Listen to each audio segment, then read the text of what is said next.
এটা দুনিয়া তো দিনের ধোঁকা, এই ধোঁকায় পড়ে যে আখিরাত বরবাদ করে দেবেন না। এই দুনিয়া লোভের জায়গা, এই লোভে পড়ে আখিরাতকে নষ্ট করে দেবেন না। আমার ইমাম বাণী যে আল্লাহ নবীর দিন আমাদের কাছে দিয়ে গেছে, ওই দিনের হিফাজতের তো দায়িত্ব নিতে হবে। কিয়ামতের দিনে যদি আমার হুসাইন পাক দাঁড়িয়ে বলে, এ হুসাইনি দাবিদারেরা আমার নানার দিনের জন্য আমার আলী আসগার পানি পান করতে পারেনি, তীর ভেদ করে চলে গেছে, আমি আমার হুসাইন আমার বাচ্চাকে কুরবান করেছি নানার দিনের জন্য, ওই দিন তো তোদের কাছে দিয়ে এসেছিলাম, তার কি হিফাজত করেছি বল। আমার হুসাইন পাক যদি কিয়ামতের দিনে বলে, আমার আলী আকবার যাকে রাসূলুল্লাহর মতো হুবহু দেখতে ছিল, সেও যখন এমন করে যায় ময়দানে চলে গেল, রক্তাক্ত হয়ে গেল, আব্বাজান বলে ডাক দিল, আমি হুসাইন গিয়ে জন ছেলের লাশটাকে কাঁধে করে নিয়ে এলাম, রক্তের শরীরটা আমার ভিজে গেল, তথাপি আমি এক চুল পরিমাণ লড়ে যাইনি, কেননা আমার কাছে সব কিছুর আগে ছিল আমার নানার দিনের হিফাজত। এ হুসাইনি দাবিদারেরা, আমার হুসাইন যদি কিয়ামতের দিনে জিজ্ঞাসা করে, বলো তো দেখি আমার ভাই সন্তানেরা, ভাই ভাতিজে বাঞ্জে সবাই শহীদ হয়ে গেল কারবালার জমিনে, যে ইমাম হুসাইন পাকের পরিবার নবীর পরিবার শহীদ হয়ে গেল, ওই দিনের জন্য তোমরা কি করলে, ওই দিনের হিফাজত তোমরা কি করলে, কি জবাব তুমি আমি দিতে পারবো? একটু বালিশে মাথা ঠান্ডা করে চিন্তা করো, এই দুদিনের ময়দানে জড়িয়ে গিয়ে আখিরাতকে বরবাদ করে দেবেন না, কেননা যৌবন চিরস্থায়ী নয়, একদিন বার্ধক্য আসবে, তখন চোখটা শুধু অন্ধ হবে তা নয়, চোখে সব ধোঁয়া ধোঁয়া দেখবেন তা নয়, আখিরাতের রাস্তাটাও বন্ধ হয়ে গেছে দেখবে, তখন আফসোস ছাড়া আর কোনো উপায় থাকবে না। এই বলে দিয়ে যে আমার ইমাম পাক অনেক বড় কুরবানি দিয়ে আমার নবীর দিনকে আমাদের কাছে হিফাজতের সঙ্গে রেখে গেছে। আমার ইমাম পাক পরের দিন ওলাই অনেক বড় কথা, এই লড়াই শুরু হয়ে গেল, জালিম বাহিনী, এজিদ বাহিনী, সন্ত্রাস বাহিনী, বদমাইশ বাহিনী, জাহান্নামী কুকুর গুলো ঝাঁপিয়ে ঝাঁপিয়ে আমার ইমাম পাকের উপরে পড়তে লেগেছে। একা ৫,০০০-এর উপরে জাহান্নামী কুকুরদের জাহান্নামে পাঠিয়ে দিয়েছে, সবাই মাথায় হাত দিয়ে বসে গেছে, আজ শেরে খোদার বেটারা তরোয়ালটা খেয়ে থামাবে, থামাবার মতো কোনো মার্ত নাই, থামাবার মতো তো কোনো সাহসটা নাই, কিন্তু হঠাৎ করে দেখা যায় আমার ইমাম পাকের তরোয়ালখানা থেমে গেল। কি ব্যাপার? আমার ইমাম পাক ঘোড়া থেকে নেবে আল্লাহর নামাজে দাঁড়িয়ে যায়। আরো জোরে বলুন সুবহান। আল্লাহ পাক আমার ইমাম পাককে এই মডেল বানিয়েছে। আল্লাহ পাক আমার ইমাম পাকের এত সম্মান এত মর্যাদা দিয়েছেন।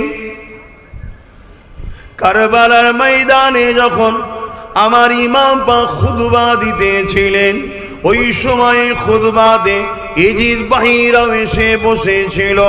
আল্লাহ নবী নওয়াজা হযরত ইমাম হুসাইন পাক তাদেরকে লক্ষ্য করে বলে, তোমরা কার বিরুদ্ধে তরোয়াল ধরেছো? তোমরা কার বিরুদ্ধে লড়াই করতে নেমেছো? সামান্য পদের জন্য, সামান্য অর্থের জন্য? তোমরা কি জানো না আমি হুসাইনকে, আমি হুসাইন হলাম দোনোজানের সুলতান, নবী মুহাম্মদ রাসূলের নওয়াজা, আমি জিনার কাঁধে চেপে এলাকার গলিগুলো ঘুরে বেড়াতাম।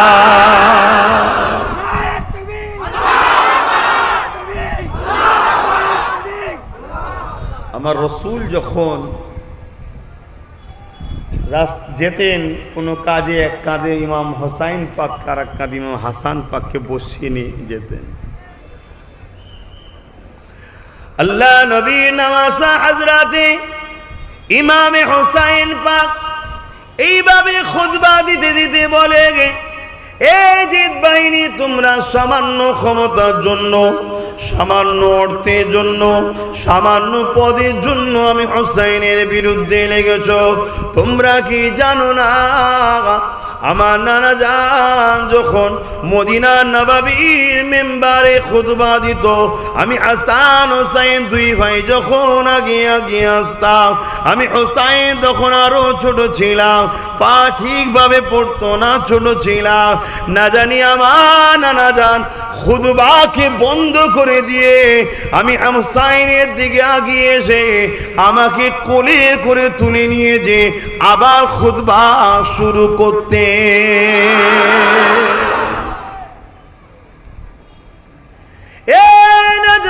তরুণেরা, ওই ইমাম পাকের প্রেমিকেরা, আজ আমরা ইমামে হুসাইন হুজুরের আলোচনা করার জন্য বসেছি।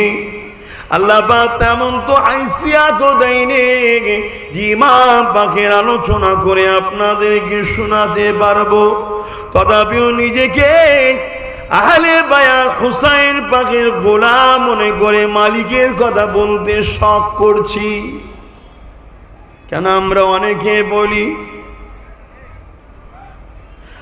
আমরা অনেকে জানি ইমাম পাকের প্রেম ভালোবাসা নিয়ে আমরা অনেকে বলি। তরুণেরা, আল্লাহ নবীর নওয়াজা হযরত ইমামে হুসাইন পাক এমন সময় দেখা যায়, 1 তারিখের কথা, আল্লাহ নবী নামাজের মধ্যে সিজদায় পড়ে গেছে। আমার ইমাম হযরত হুসাইন হুজুরকে আমার রাসূলুল্লাহর পিঠে বসে দুদিকে পা দিয়ে বসে রয়েছে। আল্লাহ নবী নূর নবী সিজদাতে পড়ে রয়েছেন, আর সুবহান রাব্বিল আলা তাসবিহ পড়েন। সাহাবারা পিছনে ইক্তিদা করে, তিনারাও নবী পাকের পিছনে ইক্তিদা করে নামাজ পড়ে, তিনারাও সুবহান রাব্বিল আলা তাসবিহ পড়ে। দীর্ঘ সময় তাসবিহ পড়ে যাচ্ছে। সাহাবা হুজুরদের মধ্যে থেকে একজন ভাবতে লেগেছে, এত লম্বা সময় ধরে আল্লাহ নবী কখনো তো জামাতে সিজদায় পড়ে থাকে না, কি হয়ে গেল? তাই সামান্য একটু মাথাটা তুলেছি, আমি দেখতে লাগলাম আল্লাহ নবীর নওয়াজা ইমাম হুসাইন নবী পাকের পিঠ মুবারকে বসে দুদিকে পা দিয়ে নানার পিঠে লাফালাফি করতে লেগেছে। নবী পাক মাথা তুলছে না যাতে হুসাইন পড়ে না যায়। ওই সাহাবী বলতে লেগেছে, আমি আস্তে আস্তে হাত দিয়ে হুসাইন পাককে নামাবার জন্য হাত লম্বা করলাম, অবাক হয়ে গেলাম আল্লাহ নবী এইভাবে বগলের ভেতর দিয়ে সিজদা অবস্থায় হাত দিয়ে, আমি সাহাবী আমাকে হাত ইশারা করে নিষেধ করে, অর্থাৎ বলে আমার হুসাইনকে পিঠ থেকে নামাবে না।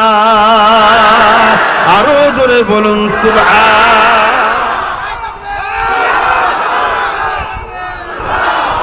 আল্লাহু আকবার।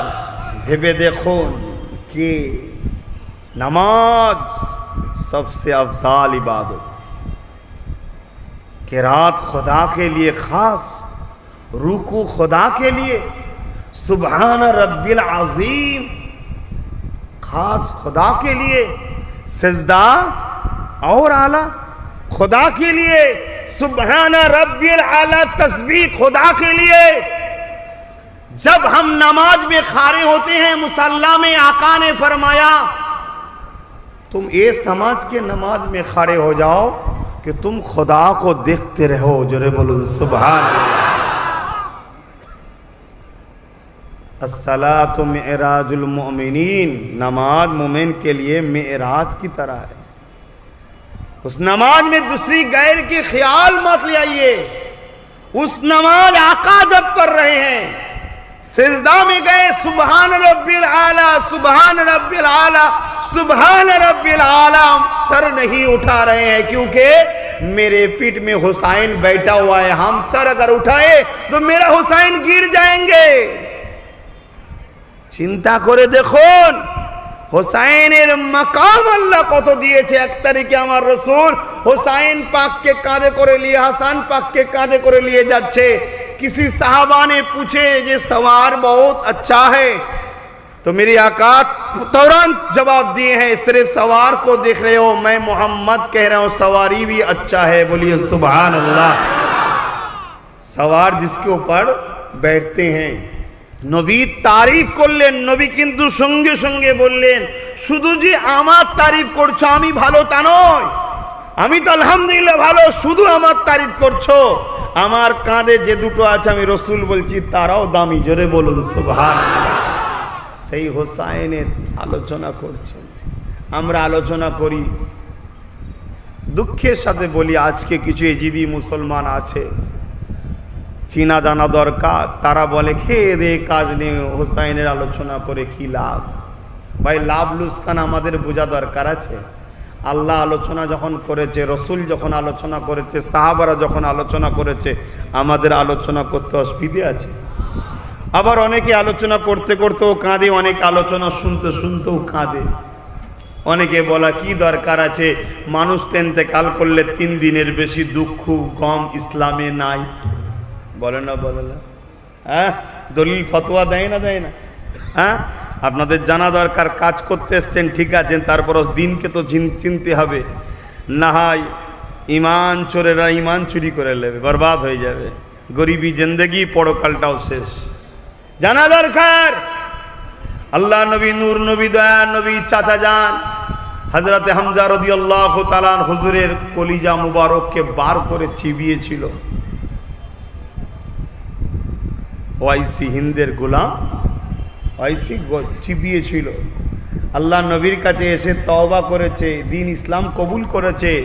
তারপরও রসুল কি বলেছিলেন যে তুমি আমার সামনে আসবে না, কেন তুমি আমার সামনে এলেই আমার চাচার সেই করুণ দৃশ্যের কথা ভেসে উঠবে, আমাকে বড় দুঃখ লাগবে। জোরে বলুন সুবহানাল্লাহ। রসুলে পাক দেখুন, তিনার চাচার দুঃখের স্মরণ সব সময় আসবে, তাই তুমি এসো না। ভাইয়েরা আমার, অসুবিধা হচ্ছে নাকি? ঠেসে ঠেসে বসাছেন, কষ্ট হচ্ছে না তো? বহু জায়গার মানুষ, হাজারো জায়গার মানুষ কাছকে এক জায়গায় পেয়েছি, হাজারো জায়গার মানুষ এক জায়গায় পেয়েছি। যাক, যে যেখানেরই মানুষ হন, একটা জিনিস বুঝি, আল্লাহ যেন একসাথে জান্নাতে রাখে। বলুন আল্লাহুম্মা আমিন। বাস এইটাই হলো আসল জায়গা। যে যেখানেরই মানুষ হন, ওখানে হয়ে গেলে আর অন্য জায়গার মানুষ নয়, এক জায়গারই মানুষ, কোথাকার জান্নাতি মানুষ, বাস কাজ শেষ। তা জান্নাতে যেতে গেলে নবীর প্রেম আদব ভালোবাসা, আহলে রসুলদের প্রেম আদব ভালোবাসা, এবং সাহাবাদেরও প্রেম আদব ভালোবাসা, এবং আল্লাহর দাসত্বও করতে হবে। তো আমি যে কথা বলছিলাম, অনেকে ইমাম পাকের কথা শুনে কাঁদে। এই কাঁদার জন্য অনেকে বলে এগুলো করার কি দরকার? আমরা কি আর শুধু কাঁদছি? আমার রসুল পাক কেঁদেছে না কাঁদে না? আমার রসুলও কেঁদেছে। আল্লাহ নবী ইমাম পাককে কোলেলে বসাছেন, ছোট্ট কোলেলে বসা আছেন। হজরতে মিকাইল আলাইহিমুসসালাম বা ইসরাফিল আলাইহিসসালাম ইখতিলাফ এসছে, হুজুর এই ছেলেটাকে আপনি বড় ভালোবাসেন। আল্লাহ নবী বললেন হ্যাঁ। তো হুজুর জানেন আপনার উম্মতেরা একদিন এই করবে, তার মাটি আপনারা অনেকেই জানেন। এনে দিল। আল্লাহ নবী তখন কাঁদছে, যে চোখের পানি, ইমাম পাকের শরীর ভিজে যাচ্ছে। এই অবস্থায় রসুল্লাহ বাইরে নিয়ে এলেন। সাহাবারা জিজ্ঞেস করছেন, হুজুর কেন এত কাঁদছেন? আল্লাহ নবী সাহাবাদেরকে বিবরণটা দিচ্ছে, ইমাম পাকের জন্য তো রসুল্লাহও কেঁদেছে, আমরা কাঁদলে অসুবিধা আছে? ভালোবাসার মানুষ হলে তো কান্না স্বাভাবিক লাগবে, কেন আমাদেরকে ইমাম পাক বাঁচিয়ে দিয়ে গেছে, বাঁচিয়ে দিয়ে গেছে। আল্লাহ পাক আমার ইমাম পাককে কত সম্মান, কত মর্যাদা দিয়েছেন।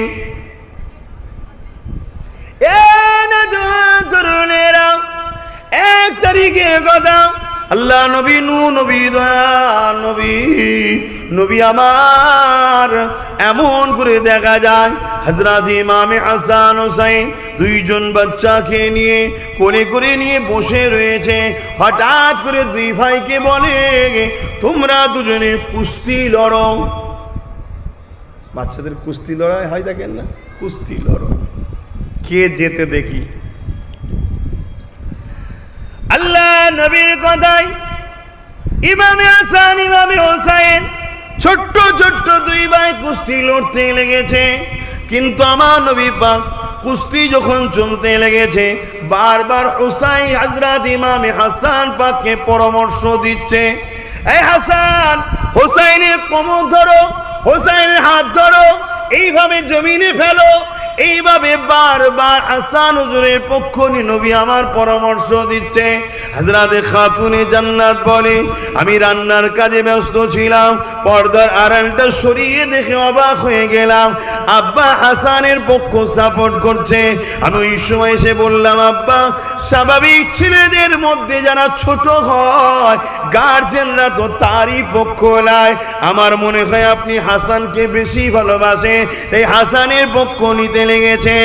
আহারে, কোন পরিবারের কথা শোনাচ্ছি! আল্লাহ নবী বলেছিলেন, এ খাতুনে জান্নাত বেটি, তুমি দেখতে পাচ্ছ না আমি তোমার রাসূলুল্লাহ সাইয়্যিদুল আম্বিয়া হাসানের পক্ষ নিয়েছি। আর সাইয়্যিদুল ফারিস্তা জানা গেছে হযরতে জিবরাইল, তিনি ইমামে হুসাইনের পাখের পক্ষ নিয়েছে।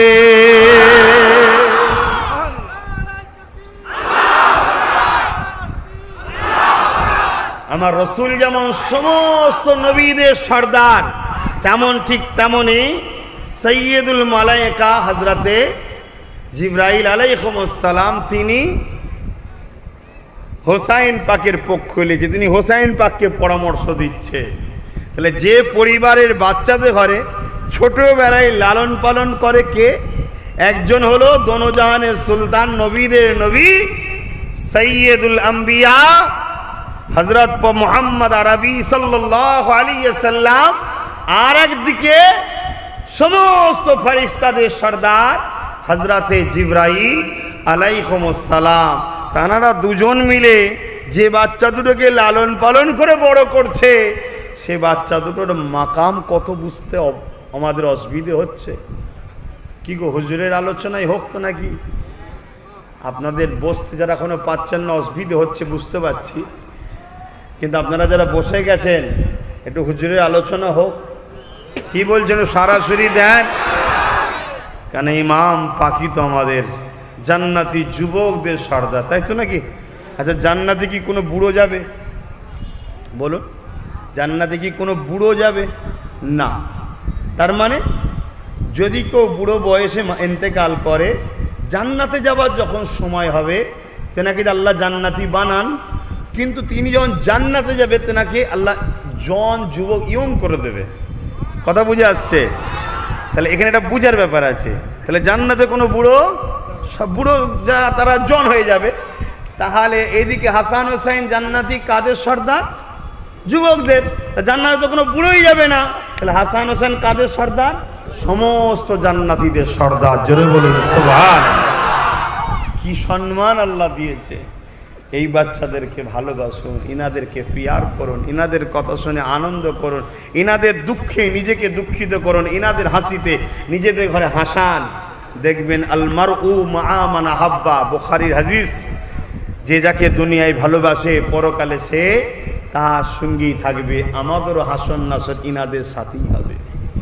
অবশ্যই নামাজের প্রয়োজন, নামাজ পড়ছেন পড়ুন, রোজা রাখতে হবে রাখছেন রাখুন, হজ মালদারদের করতে হবে করছেন করুন, দান খায়রাত করতে হবে করছেন করুন, সবই করতে হবে। কিন্তু এইগুলো দিয়ে কেউ সার্টিফিকেট দিতে পারবে না কবুল হয়েছে। এগুলোকে আমি বাদ দিতে বলছি না, ওটারও আলোচনা হয়। আমরা নামাজেরও আলোচনা করি, রোজারও আলোচনা করি, হজেরও আলোচনা করি, পর্দার আলোচনা করি, যাকাতের আলোচনা করি, সব আলোচনা করি। কিন্তু এইগুলো কমপ্লিট হচ্ছে, কবুল হচ্ছে কেউ বলতে পারবে না। কিন্তু প্রেম কখনো বৃথা যায় না, এটা একবার নয়, 1,00,000 নয়, শেষ নিঃশ্বাস পর্যন্ত বলবো।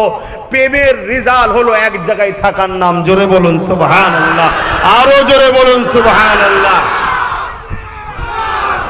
অতএব আমার হুজুরদেরকে ভালোবাসুন, আমার ইমাম পাকদের পিয়ার করুন। আহা, কত কেন ভালোবাসবেন না? আল্লাহ ভালোবেসেছে। 1 তারিখে ইমাম পাকরা একটু কিছু লিখেছে। এখন যেমন কাগজ পেন আছে, সিলেট আছে, পেন্সিল আছে, তখন খাতা হোক বা চামড়া হোক বা পাথরের উপরে কিছু লিখেছে, লিখে আম্মার কাছে এসছে, আম্মা কার হাতের লিখা ভালো একটু বলুন। আম্মা দেখছে আমি কার পক্ষে লি, আর বাচ্চা দুটো আমার এমন, কারো একজনকে যদি পক্ষ লি আর একজন কষ্ট পাবে, এই বাচ্চাদেরকে কষ্ট আমি দিতে পারবো না যাদেরকে আল্লাহ ভালোবাসে। আম্মা যান বড় এ করে বললেন, যাও তোমার আব্বার কাছে যাও।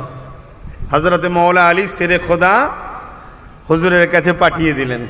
আহা, হযরতে মাওলা আলী যিনি যত বড় বড়ই মসলা হোক, যত বড় বড় কঠিন সমস্যা হোক, এক মুহূর্তের মধ্যে সমাধান করে দিতেন। জোরে বলুন সুবহানাল্লাহ। সেই মাওলা আলীর কাছে শেরে খোদার কাছে বাচ্চা দুটো এসছে, আব্বা যান কার হাতের লিখা ভালো একটু বলেন। মাওলা আলী মুখের দিকে তাকাচ্ছে, উত্তর আর নেই। ভাবছেন বললেই তো হয় তোরটা ভালো তোরটা খারাপ, বাপ তো তিনি তো বাপ, বিয়াদবি হবে নাকি? না, এ বাচ্চার মাকাম আলাদা। তিনি বড়, আবার বুদ্ধি করে বললেন, যাও সব থেকে বড় ফাইসাল্লা যিনি দিতে পারেন তিনি হলেন দোনো জাহানের সুলতান নবী মোহাম্মদ রসুল, তোমার নানা তিনার কাছে যাও। জোরে বলুন সুবহানাল্লাহ। যাও, আমার রসুলুল্লাহর কাছে দুজন নাতি চল নানা নানা করে এসে গেছে হুজুরের কাছে। কি খবর? হুজুর অন্য সাহাবাদের নিয়ে ব্যস্ত। নবী যখনই ইমাম পাকরা আসতেন, যত ব্যস্ত থাকতো, যেই দরবারে থাকতো, সবাইকে ভুলে যেতেন। ইমাম হাসান হোসাইনকে হুজুর আমার আগে যে বুকে করে জড়িয়ে ধরে নিয়েছে, দুই কোলে বসতেন, বসে তাদের সঙ্গে কথা বলতেন। তারপরে তারা খুশি হয়ে চলে যাওয়ার পর আবার সে আগের কথা যেত। এত ভালোবাসতেন। 1 তারিখের কথাটা মনে রাখবেন। হজরতে জিবরাইল এসছে, এক কোলে হজরতে হোসাইন হুজুর বসে আছেন, আর এক কোলে হজরতে ইব্রাহিম হুজুর বসে আছেন। হজরত ইব্রাহিম হুজুরটা কে? যিনি আমার রসুল্লাহ নিজের খুনের সন্তান। কথা বুঝে আসছে? আর হজরত হোসাইন হুজুর খাতুনে জান্নাত মাওলা আলী হুজুরের খুনের সন্তান। কথা বুঝে আসছে? দুজন বসে আছে। जिब्राइल ऐसे बोले खुदा का मनसा है किसी एक को आप रख सकते हैं, एक साथ दोनों को नहीं रख सकते। आप किसको चुनेंगे? आपका मर्जी है, हुसैन को या इब्राहिम को। আমার নবীর নূরের চোখ দিয়ে পানি ঝরতে লেগেছে। একবার ইসমাইল ইব্রাহিম হুজুরের দিকে তাকান, আর একবার হযরত হুসাইন হুজুরের দিকে তাকান। তাকিয়ে বলল, জিব্রাইল मैंने इरादा कर लिए है, मैं इब्राहिम को हुसैन के ऊपर कुर्बान कर रहा हूँ। जरे बोलूँ सुभान अल्लाह। তাই প্রায় বলতেন, হুসাইন তোমার উপরে আমার ইব্রাহিম কুরবানি হয়েছে। জোরে বলুন সুবহান আল্লাহ। ভেবে দেখো, নিজের বাচ্চা, সেই বাচ্চাকে হোসাইন পাকের জন্য নবী কুরবানি করেছে। আর আমরা সামান্য সময় কুরবানি করব, একটু পয়সা কুরবানি করব, একটু আলোচনার সময় খরচ করব, একটু লাইট লাগিয়ে হোসাইন হোসাইন করব। কত সমস্যা, কত ডিস্টার্ব। ভাইয়ের আমার, পারমিশনের ব্যাপার থাকে, সময়ের ব্যাপার থাকে, হু করে চলে যাচ্ছে। তথাপিও কিছু মানুষ আশা করেছিল ইমাম পাকের শের মুবারকে দুটি একটি কথা বলতে। তাই কারবালার একেবারে ময়দানে এসে গিয়ে ইমাম পাকের শের মুবারককে নিয়ে দুটো একটা কথা বলবো। এ নওজওয়ানেরা, হযরত ইমামে হোসেন পাক যখন কারবালার ময়দানে চলে গেলেন, অনেক বড় কথা তাবু তৈরি করলেন। সারা রাত ওই তাবুর মধ্যে নামাজ কোরআন তেলাওয়াত হতে লেগেছে, এমনকি তাহাজ্জুদের নামাজ পর্যন্ত বন্ধ না। হোসাইনি দাবি করব, নামাজ পড়ব না ইচ্ছা করে, মনে হয় কিয়ামতের দিনে লজ্জায় মুখ দেখানো যাবে না। আমার ইমাম পাকের তাবুতে সারা রাত কোরআন তেলাওয়াত ছিল, নামাজ ছিল, দোয়া ছিল। আর হতভাগা ইজিদ বাহিনীর তাবুতে 22,000 সৈন্য নিয়ে এসেছিল, সেখানে গান, নারী নাচ, মদ, আনন্দ ফুর্তি ছিল। তাহলে আজকে দিনে আমরা যারা হোসাইনি হব, আমাদের রাতটা কাটবে নামাজে রোজাতে, আমাদের রাতটা কাটবে নামাজে কোরআন তেলাওয়াত দোয়াতে।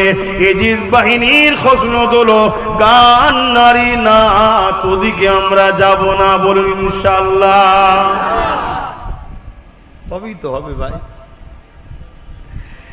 এ নওজওয়ানেরা, এটা দুনিয়া দুদিনে ধোঁকা, এই ধোঁকায় পড়ে যে আখিরাত বরবাদ করে দেবেন না। এই দুনিয়া লোভের জায়গা, এই লোভে পড়ে আখিরাতকে নষ্ট করে দেবেন না। আমার ইমাম বাণী যে আল্লাহ নবীর দিন আমাদের কাছে দিয়ে গেছে, ওই দিনের হিফাজতের তো দায়িত্ব নিতে হবে। কিয়ামতের দিনে যদি আমার হুসাইন পাক দাঁড়িয়ে বলে, এ হুসাইনি দাবিদারেরা আমার নানার দিনের জন্য আমার আলী আসগার পানি পান করতে পারেনি, তীর ভেদ করে চলে গেছে, আমি আমার হুসাইন আমার বাচ্চাকে কুরবান করেছি নানার দিনের জন্য, ওই দিন তো তোদের কাছে দিয়ে এসেছিলাম, তার কি হিফাজত করেছি বল। আমার হুসাইন পাক যদি কিয়ামতের দিনে বলে, আমার আলী আকবার যাকে রাসূলুল্লাহর মতো হুবহু দেখতে ছিল, সেও যখন এমন করে যায় ময়দানে চলে গেল, রক্তাক্ত হয়ে গেল, আব্বাজান বলে ডাক দিল, আমি হুসাইন গিয়ে জন ছেলের লাশটাকে কাঁধে করে নিয়ে এলাম, রক্তের শরীরটা আমার ভিজে গেল, তথাপি আমি এক চুল পরিমাণ লড়ে যাইনি, কেননা আমার কাছে সব কিছুর আগে ছিল আমার নানার দিনের হিফাজত। এ হুসাইনি দাবিদারেরা, আমার হুসাইন যদি কিয়ামতের দিনে জিজ্ঞাসা করে, বলো তো দেখি আমার ভাই সন্তানেরা, ভাই ভাতিজি বাঞ্জে সবাই শহীদ হয়ে গেল কারবালার জমিনে, যে ইমাম হুসাইন পাকের পরিবার নবীর পরিবার শহীদ হয়ে গেল, ওই দিনের জন্য তোমরা কি করলে, ওই দিনের হিফাজত তোমরা কি করলে, কি জবাব তুমি আমি দিতে পারবো? একটু বালিশে মাথা ঠান্ডা করে চিন্তা করো, এই দুদিনের ময়দানে জড়িয়ে গিয়ে আখিরাতকে বরবাদ করে দেবেন না, কেননা যৌবন চিরস্থায়ী নয়, একদিন বার্ধক্য আসবে, তখন চোখটা শুধু অন্ধ হবে তা নয়, চোখে সব ধোঁয়া ধোঁয়া দেখবেন তা নয়, আখিরাতের রাস্তাটাও বন্ধ হয়ে গেছে দেখবে, তখন আফসোস ছাড়া আর কোনো উপায় থাকবে না। এই বলে দিয়ে যে আমার ইমাম পাক অনেক বড় কুরবানি দিয়ে আমার নবীর দিনকে আমাদের কাছে হিফাজতের সঙ্গে রেখে গেছে।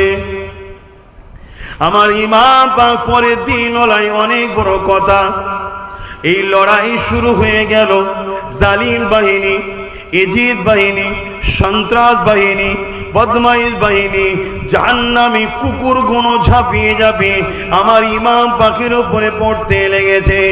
একা ৫,০০০-এর উপরে জাহান্নামী কুকুরদের জাহান্নামে পাঠিয়ে দিয়েছে, সবাই মাথায় হাত দিয়ে বসে গেছে। আজ শেরে খোদার বেটার তরোয়ালটা কে থামাবে?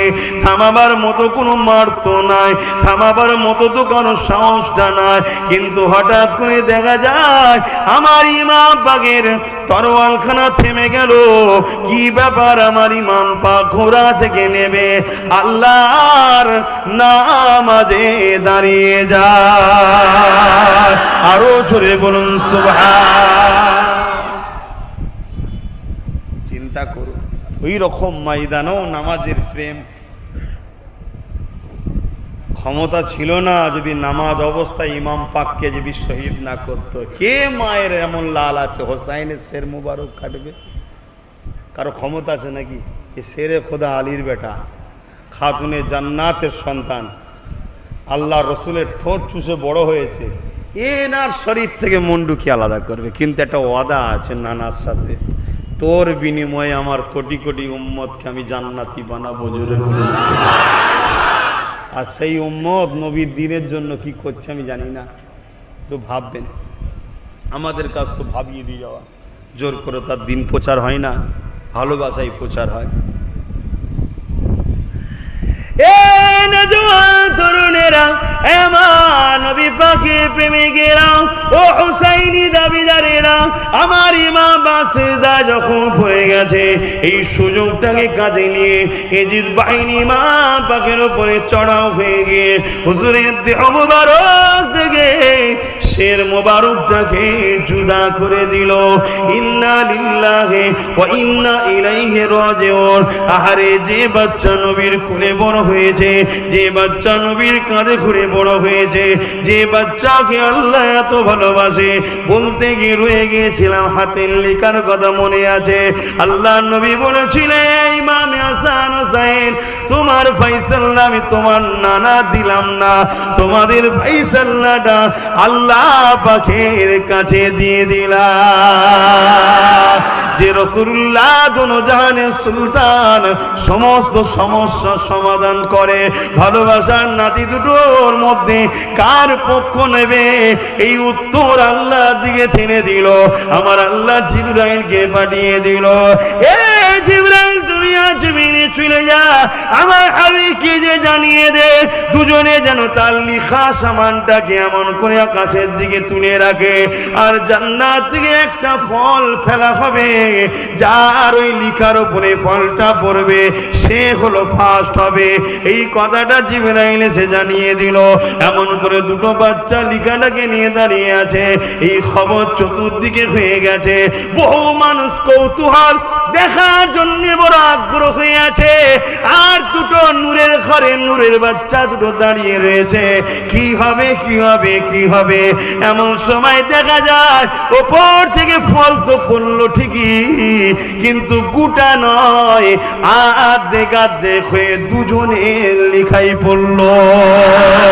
আরো জোরে বলুন সুবহানাল্লাহ।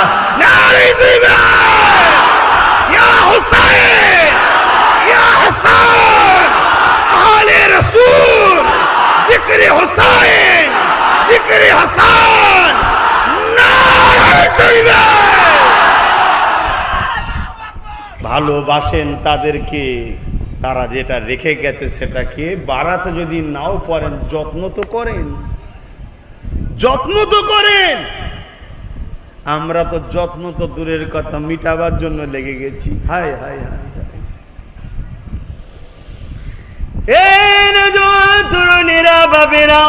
আমার ইমাম পাক দেখা যায় এমন করে যখন সিজদায় পড়েছে জালিমেরা, ওই সময় দেহ থেকে শের মোবারককে জুদা করে দিল, ওই শের মোবারককে নিজার উপরে রেখে দিল। সমস্ত সৈন্যরা বলতে লেগেছে, হায় হায়, অবাক ব্যাপার, অবাক ব্যাপার। যে মাথা আল্লাহর কাছে নত হয়, সে মাথা কখনো কারো কাছে নত হয় না। তার প্রমাণ দেখিলাম, ধর থেকে কল্লা আলাদা হয়েছে ঠিকই, কিন্তু ইমাম পাকের শের মোবারকটা নিজার ওপরে, সবার ওপরে রয়েছে। আমার ইমাম পাকের শের মোবারককে যখন দামেস্কের দিকে নিয়ে যাওয়া হয়, রাস্তায় অনেক ঘটনা ঘটেছে। ইমাম পাকের জবান মোবারক থেকে, কাটা শের মোবারক থেকে পুরো রাস্তাটায় কোরআনের তেলাওয়াত জারি ছিল। আর হোসাইনি দাবি করে, বছরে একবারও কোরআন পড়লাম না। নিজের বিবেককে আয়নার সামনে জিজ্ঞাসা করবে, কি ভুলের মধ্যে আমরা চলে গেলাম। আসেন পরিবর্তন হবার চেষ্টা করে। এই রাস্তা সফরেতে একটা ঘটনা আপনাদেরকে জানায়। আমার হোসাইন পাকের ঘরে একজন কাজ করত, যিনি বয়স্ক মহিলা ছিলেন। ইমাম পাক তাকে আজাদ করে দিয়েছিলেন, জান খাতুন আপনাকে ছেড়ে দিলা, আজাদ করে দিলা। ওই মহিলা বলেছিল, আয় হুসাইন রে, আমি আপনাদেরকে ছেড়ে যেতে চাই না, আমি আপনাদেরকে ভালোবেসেই থাকতে চাই, এখান থেকে চলে যেতে আমরা চাই না। কিন্তু ইমাম পাক তিনাকে বারবার বলেছেন, না আপনি যান, আপনি চলে যান। ওই সময় মহিলা যাওয়ার সময় বলেছিল, এই ইমাম পাক, আমার জীবনের একটা আশা, আমার বাড়িতে আপনি একদিন হাজির হবে। ইমাম পাক বলেছিলেন, জান যাব, তবে একটা কথা বলি, হয়তো আমি যাব, আপনি চিনতে পারবেন না। এই কথাটা বলে ইমাম পাক তিনাকে ছেড়ে দিলেন। ঘর মহিলা বানাতে লাগলো, ঘর হয়ে গেল। ইন্তেজার চিঠি করে দিয়েছে, ইমাম পাক ঘর হয়ে গেছে, আপনি তশরিফ আনে। মহিলা ইন্তেজারে রয়েছে, ওই মাটা খাতুনটা ইন্তেজারের মধ্যে রয়েছে। ঠিক এমন সময় ঘোষণা হয়েছে, কুফার জমিনে আমার ইমাম পাক যেতে লেগেছে, ওই মহিলা ভাবতে লেগেছে আমারই উপর দিয়ে যাবে, তাহলে আমার বাড়িতে ইমাম পাক কথা দিয়েছে একবার আসবে, তাহলে অবশ্যই আসবে। রওনা দিয়ে দিল কাফেলাদের নিয়ে, অনেক বড় কথা। এদিকে শের মুবারক নিজার উপরে নিয়ে যাওয়া হতে লেগেছে। ঠিক এমনই সময় ওই খাতুনের বাড়ির গোড়ায় গিয়ে ওই কাফেলা এজিদ বাহিনী দাঁড়িয়েছে। অনেক মহিলা বন্দির মধ্যে রয়েছে। তারা কারা? আমার নবীর বংশের খাতুন। ভেবে দেখুন, সামান্য বিপদ এলে জালিমদের সঙ্গে সওদা করতে নেমে যায়, অথচ নবীর বংশধরেরা সত্যের জন্য, হকের জন্য বন্দী হওয়াকে পছন্দ করেছে। তথাপিও ন্যায়ের বিরুদ্ধে কখনো চলে যায়নি তেনারা। এই যুবকেরা ওই সময় মহিলাকে সৈন্যদের মধ্যে থেকে একজন যে বলল, এ বুড়ি মহিলা, তোমার বাড়িটা বড় সুন্দর বড় বাড়ি, এমন করে দামেস্কের দিকে এই এজিদ বাহিনীর সৈন্যগুলো যাবে, এই রাতটা তোমার বাড়িতে তারা ইন্তজার করতে চায়। ওই মহিলা বলল, অসুবিধে কাঁধে কি আছে? দরজা খুলে দেওয়া হলো। সবাই থাকতে লাগলো, কিন্তু বলতে লাগলো, এই যে শের মুবারক রয়েছে আর মহিলাগুলো বন্দী আছে, এদেরকে কখনো থাকতে দেওয়া হবে না। কিন্তু মহিলা বলল, না, আমার ঘর অনেক বড় রয়েছে, তিনারাও যদি থাকে অসুবিধা কি আছে, তিনাদের ঘরে আসতে দাও। এইভাবে খানা সেবা হতে লেগেছে, খানা খাওয়াতে লেগেছে। এই খানা খাওয়াতে এত সুন্দর ব্যবহারটা দেখে ওই সময় আল্লাহ নবীর ঘরের খাতুনরা জিজ্ঞাসা করতে লেগেছে, মারে, এই বিপদে তুমি দোয়া করে, কি দোয়া তোমার জন্য করব? ওই সময় বলেছিলেন, আমার ইমাম পাক আসছে, তিনার ইন্তজারে আছি, তিনি আসবে, আমার বাড়ি অপেক্ষাতে আছি। ওই সময় হযরতে যায়নাব হুজুর বলেছিলেন, মা, অবশ্যই ইমাম বলেছে যখন এসেছে। আর ইমাম এটাও বলেছিল, মারে, আমি যখন যাব তুমি আমাকে চিনতে পারবে না। মারে, ইমাম এসেছে, কোথায় এসেছে? ওই যে শের মুবারকটা দেখছো, ওটাই হলো তোমার ইমাম হোসাইনের শের মুবারক। এই কথাটা শুনে মহিলা কাঁদতে কাঁদতে ফিট হয়ে যায়, আবার হুঁশ ফিরে, আবার দেখে, আবার অজ্ঞান হয়ে যায়। এইভাবে কয়েকবার হতে হতে এই অবস্থাতে ওই মহিলা মুখ দিয়ে বলতে লেগেছে, আল্লাহ, যেখানে আমার হোসাইনকে পেলাম না, এই দুনিয়ায় আর আমারও থাকার শান্তি কোথায়? এই বলে ওই মহিলা ওই অবস্থাতে ইন্তেকাল হয়ে যায়। মোহাব্বত কাকে বলে দেখো, হুসাইনের মোহাব্বত কাকে বলে দেখো। এই যুবকেরা এইভাবে শের মুবারককে আরো এগিয়ে নিয়ে যাওয়া হয়। যেতে যেতে রাস্তায় একটা রাহেবের দরবারে হাজির হয়। ইহুদি ধর্মগুরুকে রাহেব বলা হয়, বুঝতে পারছেন মাইকে? ইহুদি ধর্মগুরুকে রাহেব বলা হয়। রাহেবের কাছে যে বলছে, আজ রাত তোমার এখানে থাকবো। রাহেব শের মুবারক দিকে তাকিয়ে আছে, হাই রে কপাল ফাটা মুনাফিক মুসলমান, আজও কিছু আছে, তারা আজকের দিনও আহলে রসুলের পরিবারদের উপরে জুলুম করছে। শের মুবারকের দিকে তাকিয়ে আছে, বলছে থাকতে দেবো, নজরানাও দেবো। ওই শের মুবারকটাকে কি এক রাত আমার কাছে রাখা যাবে? এজিদ বাহিনী দেখছে, কাটা মাথা নেবে তো কি হয়েছে, কালকে সকালে আমানতের সঙ্গে দিয়ে দেবে। বললে, হ্যাঁ, দিয়ে দেবো। শের মুবারকটাকে, রাহেবটা নিয়ে, ইহুদি ধর্মগুরুর শের মুবারকটাকে নিয়ে নিজের খাস কামরার মধ্যে গিয়ে যে রক্ত ধুলো লেগেছিল ওগুলোকে পরিষ্কার করতে লেগেছে। এমন সময় গভীর রাত হয়ে যায়। ওই রাহেব পাশের ঘর থেকে দেখতে পেয়েছে যে ঘরে হুজুরের শের মোবারককে রাখা রয়েছে, ওই ঘরটা আলোয় আলোকিত হয়ে গেছে। ওই ঘরের মধ্যে প্রবেশ করে দেখে আলো অন্য কত জায়গায় নয়, আমার ইমাম পাক কোরআন পড়ে, আর শের মোবারকটা আলোয় আলোকিত হয়ে আছে। আরে আমার ইমাম মরেনি, এজিদ মরেছে। আমার ইমাম আজও জিন্দা আছে। কোটি কোটি কোটি কোটি কোটি কোটি লোকের হৃদয়ে আছে। কোটি কোটি লোক হবেও ইমাম পাককে দেখে, যারা ভালোবাসে। আমার ইমাম পাক আজও জিন্দা আছে। এই নওজোয়ান তরুণীরা, আব্বারা, এই নবী পাকের প্রেমিকেরা আবার এগিয়ে যেতে লেগেছে। এমন সময় দেখা যায় একটা জায়গা মরুভূমি এলাকা, কিছু ছায়া রয়েছে, ওই ছায়াতে জিদ বাহিনী দাঁড়িয়ে যায়। দাঁড়িয়ে যাওয়ার পরে পানির ব্যবস্থা করতে লেগেছে। এই পানি খাবার জন্য তারা তৈরি করতে লেগেছে। কিন্তু নবী বংশের বাচ্চাদেরকে, যাদেরকে বন্দি করেছে, তাদেরকে কিন্তু পানি দেয় না।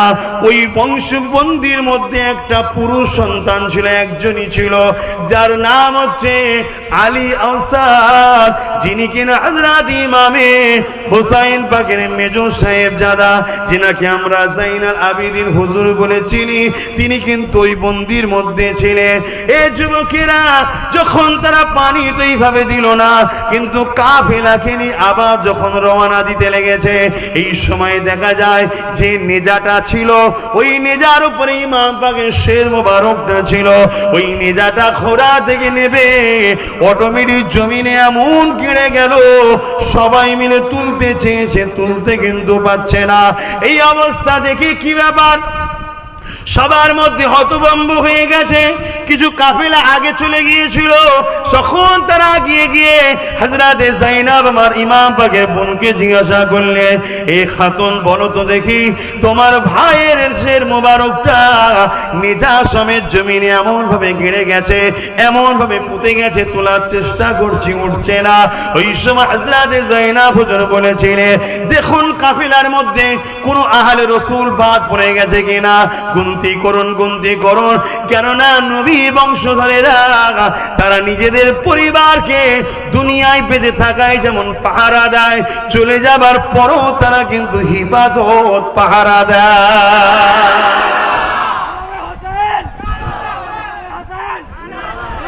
এই যুবকেরা, তরুণেরা, এইভাবে যখন হুজুরের শের মোবারককে নিয়ে গিয়ে আগে যাওয়া হতে লাগলো, এইভাবে যখন কাফেলাটাকে গণনা করা হতে লেগেছে, ওই গণনার মধ্যে দেখা যায় আমার ইমাম পাকের বুকের উপরে যে বাচ্চা ঘুমাতেন হযরত সুকাইনা হুজুরের ছোট্ট বেটিটা, ওই বেটিটাকে কিন্তু কাফেলার মধ্যে দেখা যাচ্ছে না। কোথায় গেল? হযরত যায়েনব খুঁজতে লেগেছে, এদিকে কিছুটা অন্ধকারও নেমে এসেছে। এমন সময় খুঁজতে খুঁজতে দেখে এক গাছতলাতে একজন বোরখা পরা খাতুন হযরত যায়েনবকে কোলে শুইয়ে রেখেছে। তার মুখে চুমা দেয়, কখনো কখনো মাথায় হাত বোলায়, কখনো চুমা দেয়, কখনো মাথায় হাত বোলায়। আর হযরতে এমন করে সুকাইনা হুজুর ওই বোরখা পরা মহিলাটাকে কারবালার ঘটনার বিবরণটা শোনাতে লেগেছে। আমার আব্বাকে এইভাবে তারা শহীদ করেছে, আমার ভাইদের কিভাবে করেছে, আমার পরিবার দিগকে এইভাবে শহীদ করেছে, আহলে রাসূলদের কিভাবে শহীদ করেছে। যে নবীর জন্য আল্লাহ যে পানি রেখেছে, সেই নবীর পরিবারদেরকে পানি পর্যন্ত দেয়নি, এই বিবরণটা শোনাতে লেগেছে। হযরতে যায়েনব যে যখন সুকাইনা হুজুরকে কোলে নিবার পরে বলতে লেগেছে, মা আপনি কে? এই অসহায়দের উপরে দয়া দেখিয়ে এই সুকাইনাকে কোলে নিয়ে আদর করতে লেগেছেন, আপনি কে? বোরখাটা তুলে দিয়ে বলেছিল, যায়েনব চিনতে পারিস না, আমি তোর মা খাতুনে জান্নাত ফাতেমাতুজ জাহরা। আরো জোরে বলুন সুবহান। এই যুবকেরা, আহলে রাসূলরা মরা নয়, আহলে রাসূলরা মরার পরও জীবিত থাকে। কেন? আল্লাহ কোরআনে জানিয়ে দিয়েছে, কুল্লু নাফসিন যায়িকাতুল মউত, প্রতিটা নফসকে মৃত্যুর স্বাদ চাখানো হবে। টেস্ট কেমন? মৃত্যুর চাখানো হবে। সেই পরিবারকে মহব্বত করুন ভাই, আর তো সময় নেই, দোয়া করতে হবে। তো যাক, আমার ইমাম পাকের শের মোবারককে দামেস্কের দিকে নিয়ে যাওয়া হচ্ছে। রাস্তায় আরো এক জায়গায় বাজার ভিড়, সেই জায়গায় কাফেলাটা দাঁড়িয়েছে। এই সময় একজন মহিলা হুজুরকে ওই কাফেলাকে কিছু বস্ত্র, কিছু কাপড়, কিছু পানি, কিছু খাবার দিচ্ছে। এটা দেখে হযরতে জাইনাব হুজুর তাকে ডেকেছে, ডেকে বলছে পুরো রাস্তায় মানুষ আমাদেরকে এভাবে কেউ উপকার করেনি, তুমি কি জেনে করলে? বলছে আমি কোনো একটা সময় হযরতে ফাতেমা জাহরা হুজুরের বাড়িতে কাজ করতাম। আমি যখন ওখান থেকে বিদায় নিই তখন বলেছিলাম খাতুনে জান্নাতকে, মা আমাকে কিছু একটা সবক দিন যেটা আমল করব। ওই সময় খাতুনে জান্নাত বলেছিলেন যখনই কোনো কায়দি দেখবে, বন্দি দেখবে, তাদের সঙ্গে ভালো ব্যবহার করবে। কেন খাতুনে জান্নাত জানতেন যে আমার বাচ্চাদের ঘরে একদিন এরা বন্দি করবে, ভালো ব্যবহার করবে, সেই জেনে করছি। তখন জাইনাব হুজুর আবার বলছে যে তোমার জন্য কি দোয়া করতে পারি, আমাদের তো কিছুই নেই, আমরা নিজেরাই এখন বন্দি হয়ে আছি। তখন বললেন আমার জীবনের শখ হযরতে হোসাইন আর জাইনাবকে একবার দেখব, ছোটবেলায় দেখেছিলাম। তখন বললেন মা তোমার দোয়া কবুল হয়ে গেছে, আমি হলাম জাইনাব, আর ওই যে শের মোবারক দেখছো ওটাই হলো হোসাইন। এভাবে ইমাম পাকের শের মোবারক আগিয়ে আগিয়ে যাচ্ছে। হতভাগা এজিদের দরবারে নিয়ে যাওয়া হয়েছে, অনেক বেউজ্জতি করেছে, যেসব কথা বলতে ভাই বড় ব্যথা লাগে, কষ্ট লাগে, মুখ দিয়ে বলা যায় না। এই জন্য উচিত আপনাদেরও পড়া, এসব কোনো অজ করে বুঝা বলার মতো কণ্ঠ থেকে বেরোতে চাই না যে আমার ইমামের সঙ্গে কি বেউজ্জতি করেছে। এই ঠোঁট মুবারক, যে ঠোঁটে আমার রাসূলুল্লাহ চুমা দিত, যে ঠোঁটে রাসূলুল্লাহ জিভ মুবারক দিয়েছে, হতভাগা এজিদ ওই ঠোঁটে ছড়িলে মেরেছে। এগুলো কি বলা যায় ভাই? এগুলো কি বলতে কণ্ঠ দিয়ে আওয়াজ বেরোয়? এগুলো পড়বেন আপনারা, পড়ে দেখবেন যে এজিদ কি করেছে। এজিদকে বাঁচাবার জন্য আজ একদল মানুষ চেষ্টা করছে, কোনোদিন পারবে না। এজিদ একটা জাহান্নামের কুকুর ছাড়ার কিছু নয়, এবং তার পক্ষে যারা ছিল সব কথা বুঝে আসছে। পরবর্তীতে এজিদের কি দশা হয়েছিল সেটা আপনারা জানেন কি? জানেন আপনারা? একটু এই বিষয়টা আপনাদের জানানো দরকার আছে, এটাই বলে দিচ্ছি। এজিদ বেশি দিন রাজত্ব করতে হয়নি, বেশি দিন রাজত্ব করতে হয়নি। তারপরেই এজিদের একটা বিমার ধরল, যে বিমারটায় শরীরের মধ্যে জ্বলন হয়, কোনো শেফা, চিকিৎসা, হাকিম, বৈদ্য কিছু দিয়ে পাওয়া যায় না। এজিদের রাজ দরবারে যারা থাকে তারা এজিদকে কি করে এই থেকে রক্ষা করবে? কোনো খাদ্য দিলে জ্বালা আরো বাড়ে। তাই এজিদকে কোনো রকম এই কষ্ট থেকে বাঁচাবার জন্য তারা রোজ নতুন নতুন করে নাড়ি এনে দিত, যাতে এজিদ এই ফুর্তির মধ্যে থেকে ভুলে থাকতে পারে। কিন্তু এজিদের জ্বালা নারীর দিকেও তাকাবার মতো ইচ্ছা দিত না, এত জ্বলত। এই অবস্থায় জ্বলতে জ্বলতে জ্বলতে জ্বলতে জ্বলতে এজিদ একদিন মরে জাহান্নামে গেছে। তা এজিদ যখন মারা যাবার শেষ সময় হয়েছে, এজিদের ছেলে, তিনার নামও মাবিয়া, কথা বুঝে আসছে, ছেলেকে ডেকে বলছে বাবা তুমি আমার এই সিংহাসনে বসবে। শুনছেন সবাই? শুনছেন তো নাকি? তুমি আমার সিংহাসনে বসবে। এজিদের সামনে এজিদের সন্তান ওই সিংহাসনে থু দিয়ে বলছে ওই সিংহাসনে আমি বসবো না, যে সিংহাসনকে লিবার জন্য হোসাইন পাকের খুন লেগে আছে, ওই সিংহাসনে আমি থু দিলাম, ওই সিংহাসন আমি নেব না। জোরে বলুন, আরো জোরে বলুন সুবহানাল্লাহ। এর চেয়ে বড় লজ্জা কি থাকতে পারে এজিদের গালে? এর থেকে বড় জুতো মারার কি থাকতে পারে? তার নিজের ছেলে বাপকে থু দিয়ে বলছে ওই সিংহাসন আমার প্রয়োজন নেই। তাহলে দেখুন, এক মাবিয়া হুজুর সাহাবী ছিলেন, তার পেটে দেখুন ইন্টারন্যাশনাল জাহান্নামী কুকুর তৈরি হলো। আবার সেই এজিদের ওরসে দেখুন একজন নবী প্রেমিক তৈরি হলো। অতএব আল্লাহ যে আপনাদেরকে হিদায়েত করেছে, এর শুকরিয়া আদায় করে শেষ করতে পারবেন না। আল্লাহর কাছে রোজ শুকরিয়া আদায় করুন, আল্লাহ আমাদেরকে দিন ইসলামের জিন্দেগি দেন, ইমানের সঙ্গে মরণটা নসিব করবেন, বলুন আল্লাহুম্মা আমিন। এবং মুখতার যখন ক্ষমতায় আছে, এজিদ বাহিনী যত ছিল সব ভাইকে খুঁজেছে, খুঁজে খুঁজে খুঁজে খুঁজে খুঁজে খুঁজে একটা কাউকে বাদ দেয়নি, সব ভাইকে জাহান্নামে পাঠিয়েছে। কথা বুঝে, সেটা বেশি দিনের জন্য নয়। ঠিক এই সময় এক বদমাইশ যে কারবালার ময়দানে ইমাম হোসাইন পাকের সন্তান আলী আসগার হুজুরকে পানি পান করতে দেয়নি, সে ওই মুখতারের তাড়া খেয়ে পালাতে পালাতে পালাতে এক তাঁবুতে এসে আশ্রয় নেয়, যে তাঁবুতে হজরতে জাইনাল আবিদিন হুজুর, হজরত ইমাম হোসাইন হুজুরের মেজো সাহেবজাদা, তিনি ইবাদতের মধ্যে ছিলেন। এসে বলছে আমাকে পানি পান করান। খুব ভালো করে বুঝবেন, পানি পান করান। কুরবান যাক নবী বংশের বাচ্চাদের উপরে জানমাল। পানি দিয়েছে, আবার পানি দাও, আবার দিয়েছে, আবার দাও, আবার দিয়েছে। তখন ওই জালিম ভাবছে, আমাকে মনে হয় হোসাইনের আওলাদ আলী আওসাদ জাইনাল আবিদিন আমায় চিনতে পারে না, তাই জিজ্ঞেস করছে তুমি কি আমায় চিনতে পারছো না? তখন চোখ দিয়ে পানি ঝরে বলছে আমি কি তোকে চিনি না? তুই আমার ছোট ভাইকে পানি দিসনি, তুই আমার আব্বাকে কারবালায় শহীদ করেছিলিস, তোরা আমার পুরো নবীর বংশের খানদানকে তোরা রক্তাক্ত করেছিস, চিনিস? চিনি না, সব মনে আছে। বলে পানি দিলে কেন? যে ওটা ছিল তোর আখলাক, এটা ছিল আমার নানা নবী মোহাম্মদের আখলাক। চিন্তা করুন, জাইনাল আবিদিন হুজুর সেই কারবালার দিন থেকে নিয়ে জীবনে কোনোদিন হাসেনি। তো এই যে এই অবস্থায় হোসাইন পাকের সঙ্গে বিয়াদবি করলো, তার ধ্বংস তারা হলো। এজিদের গদিতে তিনার ছেলে বসলো না।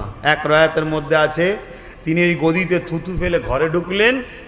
ওই যে ঘরে ঢুকলেন, কাঁদতে কাঁদতে কাঁদতে কাঁদতে কাঁদতে একদিন ইন্তেকাল করলেন। লাশ ওই ঘর থেকে বেরিয়েছিল যে আমার বাপ কি ভুল করেছে। কথা বুঝে আসছে? তার তক্তা, তার গদি সব মিটে গেল।